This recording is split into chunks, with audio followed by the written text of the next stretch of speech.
The threat of winter weather shuts down our campus. Chattanoogan celebrates the culture of one historic street. And changes are coming to a local music festival. I'm Jeremiah Beatty. And I'm Bailey Murphy. Your news starts now. I got you, babe. I got you, babe.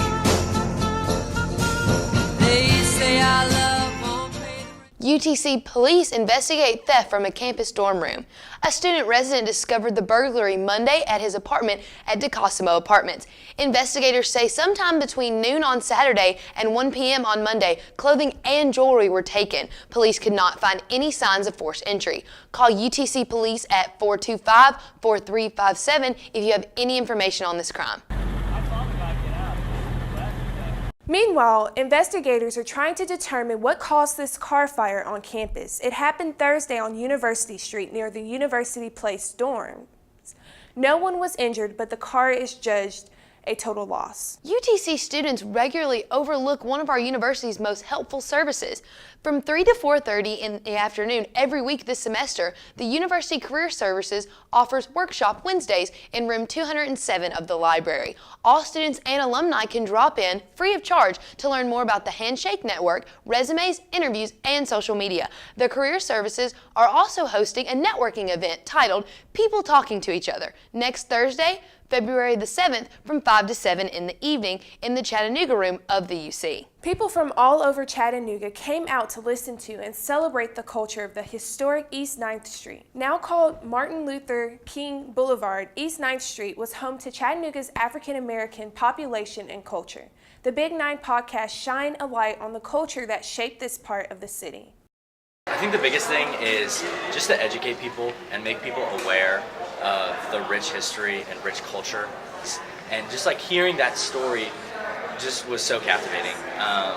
And so with our ability to capture that story and now share it, it's super exciting. So I just want to share this amazing story with everybody in Chattanooga. Students explored the stories behind MLK Boulevard and learned about traditions and landmarks such as the annual Bessie Smith strut and the mural. The podcasts were made by UTC students tasked with telling the story of 9th Street. These talented students were more than happy to showcase their hard work and share some history with the community. The podcasts are set to air over February in a series called Stories of the Big Nine. You can find them at www.wutc.org. It's official, Riverbend is cutting back to 4 days this year, but a big name act will help kick it off. Riverbend organizers announced Keith Urban is the headline act to start off the restructured festival. Here are some other changes. Riverbend will start May 31st and run to June 3rd. Riverbend will no longer include the Bessie Smith Strut and Family and Faith Night, although those may return at another date. Tokens are gone. You will load funds on a wristband. Tickets will go on sale Monday, February 4th. Are you ready for the Super Bowl? UTC Dining has you covered. On February 1st, Crossroads will be offering a special lunch with a nacho bar and more. More to kick off Super Bowl weekend. Then on Super Sunday, Dippers will be having a Super Bowl watch party starting at 8 until the end of the game. So grab your favorite football shirt and enjoy what UTC Dining has to offer. You can find more information in your Mocs email. Well, speaking of sports, a lot more than just the Super Bowl is going on this week.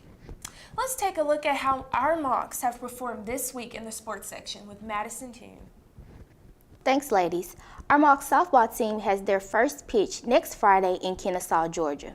The team is starting with a lot of new faces with 9 freshmen, 1 sophomore, and 1 transfer junior. Coach Frank Reed is excited about the start of the season and his new team filled with powerful hitters and pitchers. Previously, the Mocs had finished at the bottom of the SoCon rankings, but this year it may be a turnaround in those rankings. Throughout the season, of course, there is going to be a lot of readjusting and strategizing, but this team has full confidence in their teammates and versatility. You can check the Mocs softball out once again next week, February 8th. Both basketball teams were in action on Thursday. Our Joseph Dykes has the story. Coach Lamont Paris can only muster the phrase, "We have to play better," during the post-game press conference after the Mocs fell to the last-place Western Carolina Catamounts by a score of 105-96. He was appalled by the defensive effort that allowed Arnold Steger and Marcus Thomas to score 30 against the Mocs. He did not mention the fact that the Mocs freshman duo of Donovan Yohley and Kevin Easley combined for 44 against an almost equally porous Catamount defense. On the other side, the Lady Mocs had a much easier time against the Catamount's women's team, winning by 20. After a slow start in the first quarter, the Mocs ripped off a 17-2 run that was fueled by Brooke Burns' mid-range rainbows and solid play from reserves like Molly Melton and Shelby Davenport. The Mocs kept the lead in the second half due to a strong play from Ariane Whitaker, who mauled the Catamounts on the interior. Both teams play again on Saturday, with a doubleheader starting at 2 when the women play UNCG. With Mocs News, this has been Joseph Dykes. Now back to the studio. UTC's new head football coach, Rusty Wright, is making big changes this offseason.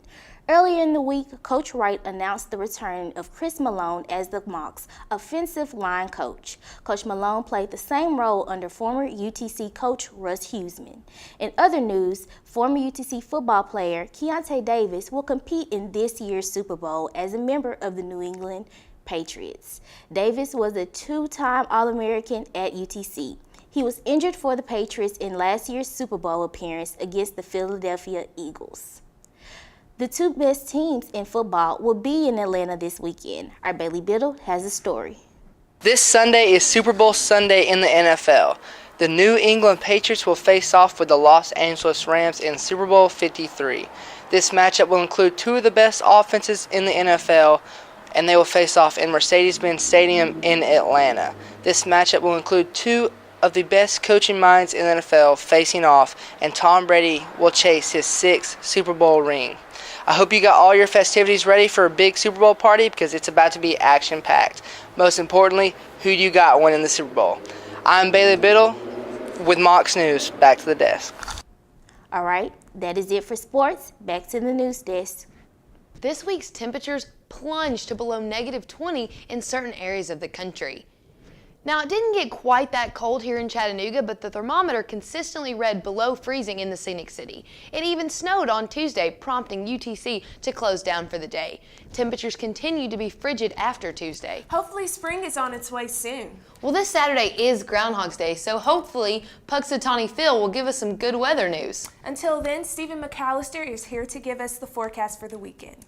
Hopefully spring is on its way soon. Well, this Saturday is Groundhog's Day, so hopefully Puxatawny Phil will give us some good weather news. Until then, Stephen McAllister is here to give us the forecast for the weekend.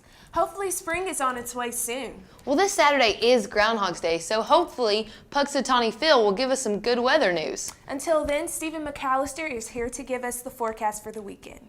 Thanks, anchors. Looks like this winter weather is finally giving us a break. Saturday, we're going to have a decent 63 degrees and it's going to be sunny. And folks, you may not believe it, but only a 10% chance of rain. Sunday, the temperature stays about the same, sitting at 62 degrees. However, we're going to be cloudy and have a 20% chance of rain that day. And as long as you have morning classes on Monday, you'll stay warm and dry with a 63-degree high and a chance of showers in the evening. And that's all I've got for weather today. Back to y'all. If you're a fan of Tyson chicken nuggets, I have some sad news for you. 36,420 pounds of chicken has been recalled by Tyson Foods. Customers reported finding pieces of rubber in Tyson's white meat panko chicken nuggets. This product has been an expiration date of November 28, 2019 and code 3308SDL03. You should throw away your nuggets or return them to where you purchased them. The long national nightmare ended. For at least 3 weeks last Friday, it was announced that the federal shutdown was temporarily put on pause, ending the disarray of airport security and furloughed government workers. The matter of funding proposed Trump's border wall will continue to be the biggest hurdle in negotiations between the Republicans and the Democrats. And that does it for this edition of Mocs News. Thank you for joining us, and make sure to check out our website, mocsnews.com, to continue following the news throughout the week. And while you're there, make sure to follow us on Twitter, Instagram, Facebook, and subscribe to our YouTube channel. Have a great weekend from all of us here at Mocs News. And this is turn number 10, actually having a conversation.